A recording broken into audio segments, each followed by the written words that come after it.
So yun guys, pang-walong vlog na natin. Then ang ano natin ngayon is Transportify muna. Kasi alas 2 na tayo nag-start mag-on eh. May kasi ako kanina morning eh.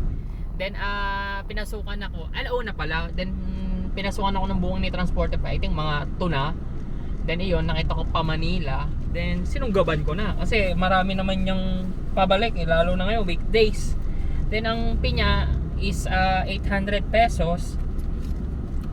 Then reimburse naman to. Tapos ang layo ng pick up point from my home base is around 10 km. Then yun, let's see kung anong mangyayari.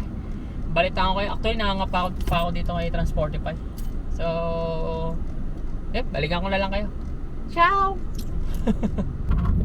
May bayad na 20 parking entry point kasi private property ata ito.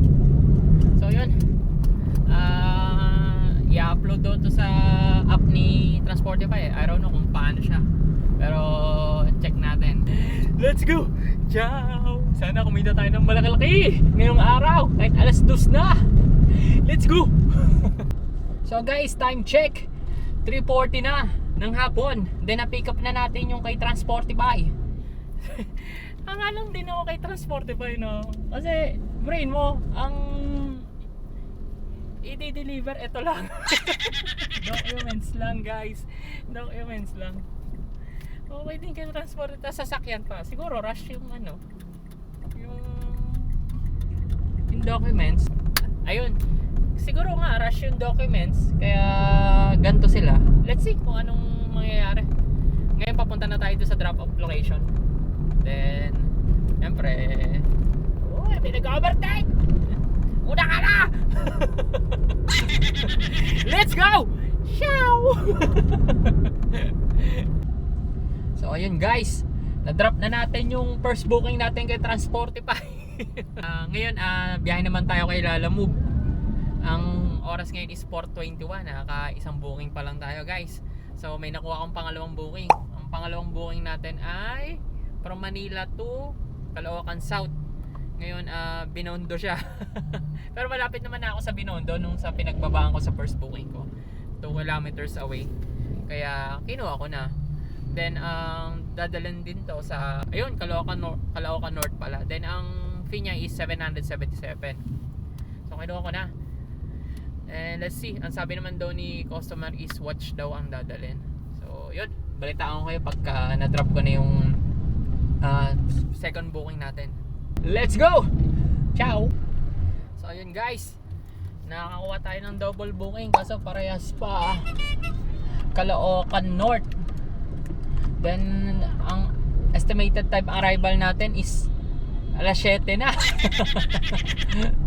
OMG, ano kayo mangyayari sa atin? Let's see. Balitaan ko kayo kung ano mangyayari kasi nasa Caloocan North yung drop off natin. Tapos ang oras is alas 7 na. Ay alas 7 makarating doon.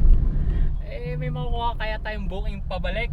So for the science, tingnan natin kung makakabalik ba si McCoy. Awit, let's go. Ciao. Ayun guys, nasa Manila pa rin tayo. Time check 5:34 na. Kinakabahan ako kung makaka-uwi pa ako sa South. Baruin mo from Caloocan North to South. May magbubuking kaya ng mga alas 8. Makaka-uwi kaya tayo gagapang. Let's see. Ito pinaggagawa ko. So ayun guys, na-drop na natin yung dalawang booking natin. Hindi ko na na-orasan, medyo pagod na. Time check is 8:23. Ngayon naghahanap tayo ng pabalik sa South. Hopefully meron. So bumili muna akong burger, buy one take one with cheese and egg. Let's go. So ito yung mga experience ko ha. So ngayon nagbabalak maglalamove.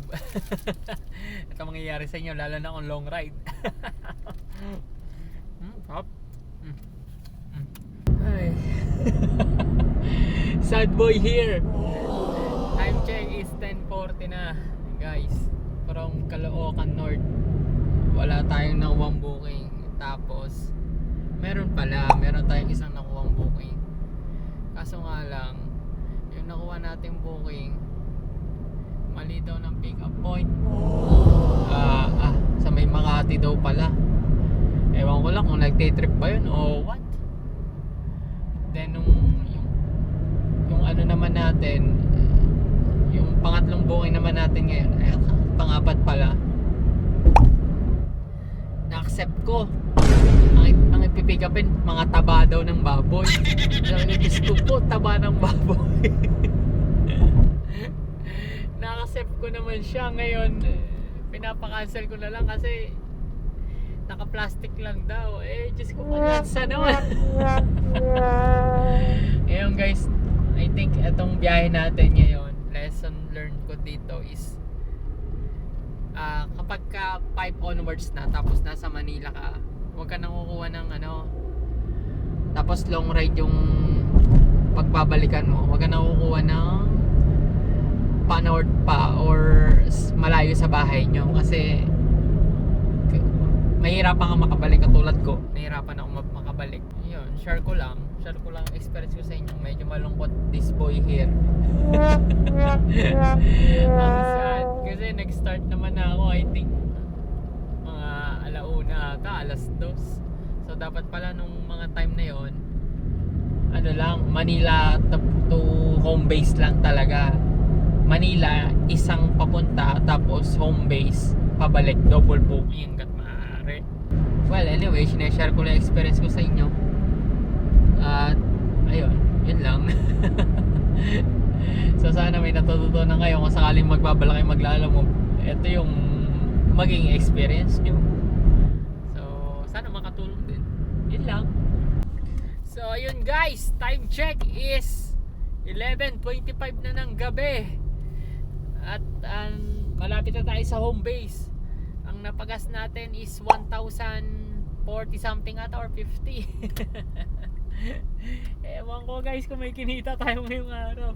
Siguro mga nasa around 400 to 700 lang. Let's see. So yun guys, ito yung experience natin sa pang 8 vlog natin. Medyo olats, saka pangit ang diskarte natin ngayong araw. So lesson learned sa atin to. At syempre ma-hone natin yung ating skills dahil dito. So sa next vlog natin, i-maximize natin yung oras natin kasi medyo naging tagalid ang pagmamanage natin ng time, kaya naging ganito So tatry ko munang umaga work from home, finish, tapos pagdating ng mga bandang mga 10 or 11 doon ako kukuha ng booking na pa Manila, tapos pabalik din. Try nating 4 lang lagi na booking na long ride o 3. Basta from Manila laging double booking. Then kumuha tayo ng toll fee na rin para solid yung doblado. So let's see guys. So ito yung experience natin as a Lalamove driver. Again, don't forget to subscribe para naman may pampagana tayo kasi ang hirap mag-edit ng video. So kung ikaw nagbabalak na maglalamove, so ilalagay ko na lang yung link sa description, tapos wag mong kalimutan yung referral code ko kasi yun ay may libreng 300 pesos. Wag mong gayahin ang pagkakamali na nagawa ko na hindi naglagay ng referral code, kaya walang bonus sa 300 pesos. So sayang din kasi every booking nilalamove may binabawas siyang 20% ng total ng amount ng booking. So yung 300 pesos na yon, bonus mo na yon, di ba? So yun lang, share ko lang. Saka mag-share na rin ako ng card TPMS sa gamit ko. Nandiyan sa description para monitor ko ang PSI ng gulong ko. Ayan, lagay. Yan. Madali lang ikabit yan. Yan yung gamit ko now. So, hanggang sa muli. Let's go, paalam, ciao! So guys, ito ang mga computation ng total ng kinita natin. Saka mga nagastos na rin natin. So, ito ang mga natapos nating bookings. Transportify and Lalamove. Then, ito naman ang napagas natin. Tapos, ito naman ang napalawal natin sa toll fee. Medyo malaki, 623. Kasi nga, pagod na tayo, so gumapang na tayo sa biyahe. Saka para makauwi na rin ng mabilis. Then ito naman yung para sa car maintenance natin. So, ang total ng lahat ng kinita natin ay 189. Wait. Laki ng toll fee eh. Doon tayo natalo kasi gapang tayo. Well, anyways, tulad na nga ng sinabi ko, tuition fee natin to. So, next time, galingan pa natin. So, ayun guys. Kung sakaling nagbabalak ka din mag-apply sa Transportify, lagay ko na lang yung link sa description. Sayang din kasi usually malaki rate ni customer. Katulad niyan, 1-2 plus rate niya sa akin, Calamba to Manila lang. Check mo na lang din yung description. Lagay ko yung link. Tapos, apply ka lang. Sabay mo siyang i-run. Kung sakaling pauwi sa ano mo, sa destination mo, o kaya wala ka ng bookings, check mo kung pasok sa'yo. Kaso nga lang kay Transportify, hindi pwede ang double bookings kapag hindi saver yung binook ni customer. So, ayun lang guys. Sana may natutunan ka. At hanggang sa muli. Paalam!